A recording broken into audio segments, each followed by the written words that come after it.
weekend, one of the top movies nominated for numerous awards is Baz Luhrmann's Elvis biopic. And I found out the movie has a real Hoosier connection.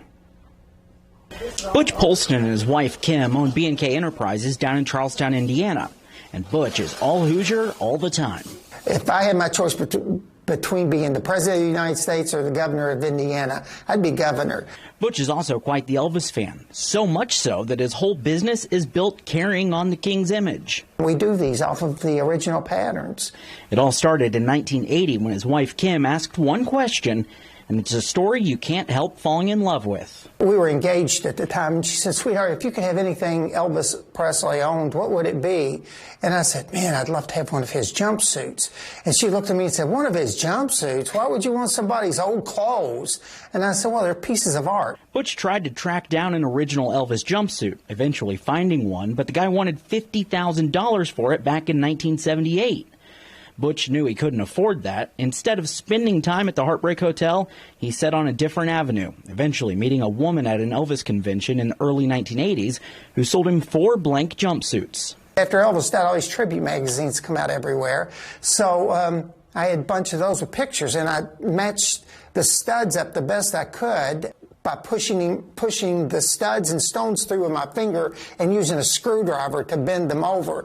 Putting so much work into those jumpsuits, Butch wanted to show them off. He took them to a convention where an Elvis impersonator fell in love with the suits and offered $500 apiece. He goes, "I'm serious," and he put the cash out, and my wife took her elbow, and she started beating me in the side, going, take it, we can always make more jumpsuits." That moment catapulted them into business. As business picked up, Butch began worrying about legal ramifications and set out to get permission to make the costumes, meeting Bill Blue, who was an original designer of Elvis's costumes in the late 60s. Blue gave his blessing and even did them one better. I got to know all the people that was involved with manufacturing them. They all gave me their blessing in writing. They transferred copyright to the artwork, and one of the original designers is still alive and works for us. He does the embroidery. That's Gene Doucette. That true authenticity helped them gain credibility, and that led to jobs, eventually leading to one of their biggest projects.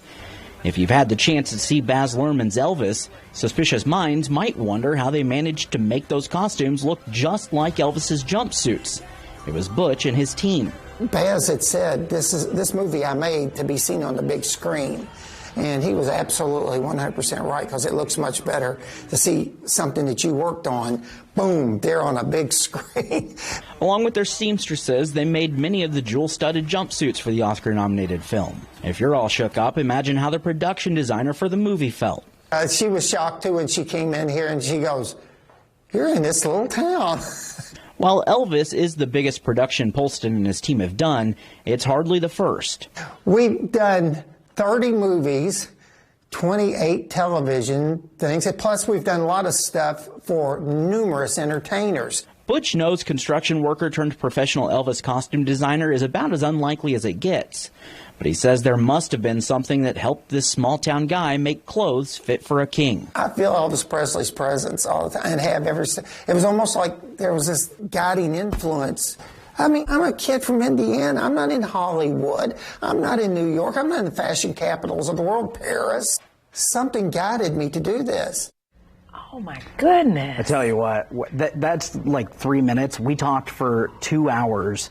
He had so many stories about his time and going with Elvis, or going to meet, Elvis's family at Graceland and all kinds of things. And just a genuinely good human being doing good work with people in Charlestown. And it was so much fun to chat with him. They unfortunately will not actually win an Oscar because they sold those costumes to the costume designer. But still, we know that, they have a big part in it. If they win on Sunday, they have a big part. To know that people that are this talented are right in our own backyard. I mean, my goodness, how cool is that? There is one little Indiana connection beyond all that, too. He almost gave up at one point, Butch did, and he was at a John Cougar Mellencamp concert. Oh. And John Mellencamp told him, listen, people give up too easily.